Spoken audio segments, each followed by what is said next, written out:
भगवान श्री राम के बारे में 5 गलत बातें जिन्हें अब तक आप सच मानते आए हैं। दोस्तों, जब आप भगवान श्री राम को याद करते हैं तो आपके माइंड में क्या इमेज बनती है? एक विनम्र राजा की ना, जिन्हें कभी गुस्सा नहीं आता। एक साधारण से दिखने वाले श्वेत राजकुमार, जैसा आपने रामानंद सागर जी की रामायण में अरुण गोविल जी को देखा होगा, है ना? पर आपको बता दें कि राम जी ऐसे तो बिल्कुल नहीं दिखते थे जैसा हम सब कल्पना करते हैं। दोस्तों, अपने प्रभु का नाम लेके हम आपको जो कुछ भी इस वीडियो में बताएंगे उसका संदर्भ ऋषि वाल्मीकि जी की रामायण और पद्म पुराण से ही लिया है। तो दिल थाम के बैठिए दोस्तों, क्योंकि आज हम आपके काफी सारे भ्रम तोड़ने वाले हैं। नंबर 1, भगवान श्री राम को गुस्सा नहीं आता था। रामायण में अधिकतर आपको बताया जाता है कि श्री राम को तो कभी क्रोध ही नहीं आता था, पर ऐसा नहीं है दोस्तों। वाल्मीकि रामायण के किष्किंधा कांड का ये प्रसंग आपको आश्चर्यचकित कर देगा। दोस्तों, प्रसंग कुछ इस प्रकार है कि जब सीता माता की खोज करते करते प्रभु श्री राम राजा सुग्रीव से मिले, जिन्हें अपने ही राज्य से धोखे से निकाल दिया गया था, तो श्री राम ने सुग्रीव को वचन दिया कि वो उनका राजपाट उन्हें वापस दिलाएंगे।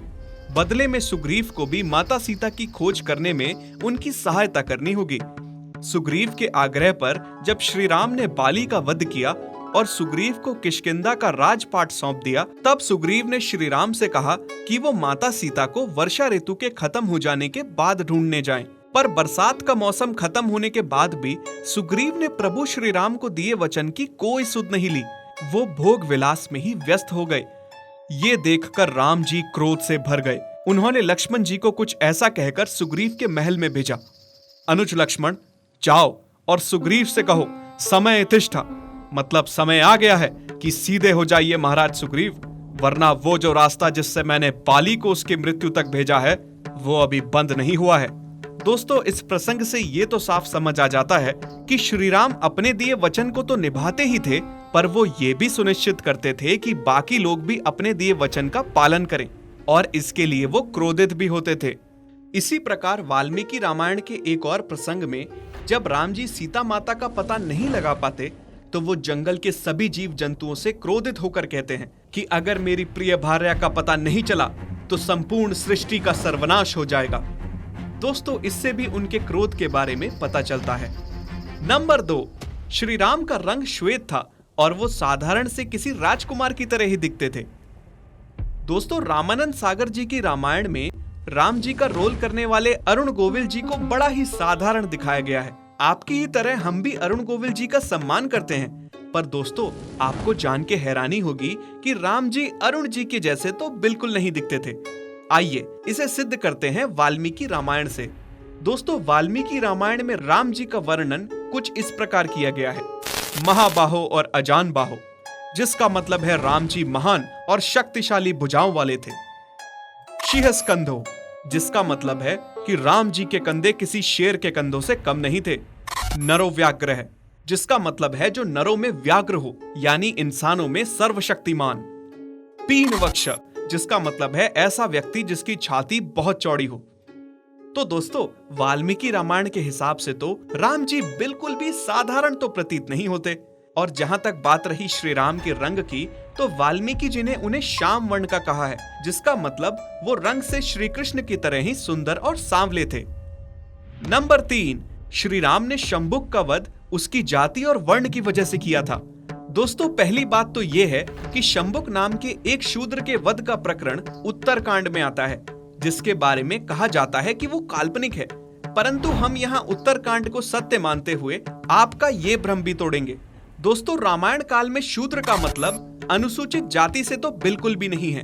रामायण में आर्य धर्म के पालन करने वाले को कहा जाता था और शूद्र अधर्म फैलाने वाले को कहा जाता था, जिसका मतलब रावण चाहे एक ब्राह्मण कुल में पैदा हुआ था, पर वो था शूद्र ही। दोस्तों, वर्ण व्यवस्था आपके कर्मों से निर्धारित होती है, ना कि आपके जन्म से।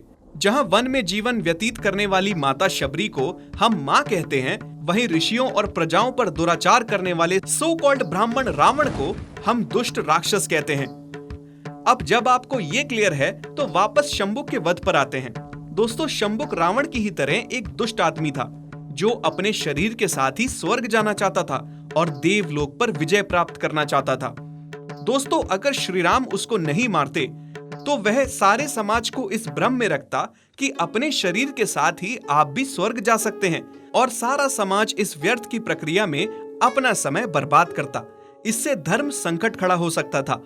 हालांकि इस पूरे प्रकरण का वाल्मीकि रामायण में तो कोई वर्णन नहीं है, पर पद्म पुराण के सृष्टि खंड में इसका प्रसंग आता है। दोस्तों, पद्म पुराण के हिसाब से क्योंकि श्री राम के श्री हाथों से शंबुक का वध हुआ, तो वो भी दिव्य आत्मा बनकर स्वर्ग ही गया। एट लास्ट दोस्तों, किसी भी पुराण में ऐसा कुछ नहीं लिखा है जो बता सके कि शंबुक की जाति के कारण भगवान श्री राम ने उसको मारा। नंबर 4, भगवान श्री राम सिर्फ विष्णु के अवतार थे।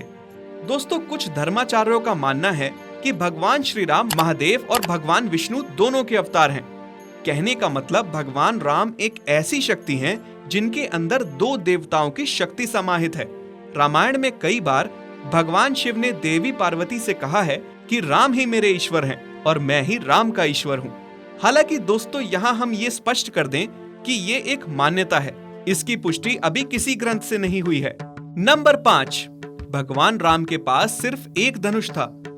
दोस्तों, अधिकतर हमें भगवान राम का एक ही धनुष दिखाया जाता है, पर ऐसा नहीं है दोस्तों। श्री राम के पास 3 दिव्य धनुष हैं, जिनका नाम है विष्णु धनुष, परशुराम धनुष और शिव धनुष, जिसमें से माता सीता के स्वयंवर में उन्होंने शिव धनुष को तोड़ा भी था, जिसका नाम था पिनाका। और हाँ दोस्तों, इसी पिनाका यानी शिव धनुष पे ही ब्रह्मास्त्र चढ़ाकर भगवान राम ने रावण का वध किया था। दोस्तों, पिनाका से छोड़ा गया कोई भी बाण अपना लक्ष्य कभी मिस नहीं करता था। इसी आधार पर तो भारतीय सेना में पिनाका नाम की एक मल्टी रॉकेट लॉन्चिंग सिस्टम भी है, जिन्हें वर्ल्ड के टॉप रॉकेट लॉन्चर्स में माना जाता है। तो कैसा लगा आपको हमारा ये वीडियो? अगर आपको इनमें से किसी बात के बारे में पहले से ही पता था तो कमेंट्स में हमें अवश्य बताएं, और यदि नहीं पता था तो भी बता दीजिए। और दोस्तों, इन वीडियोस को बनाने में काफी रिसर्च लगती है, तो अगर आपको ये पसंद आए तो प्लीज एक लाइक और सब्सक्राइब का बटन तो ठोक ही देना। जय श्री राम।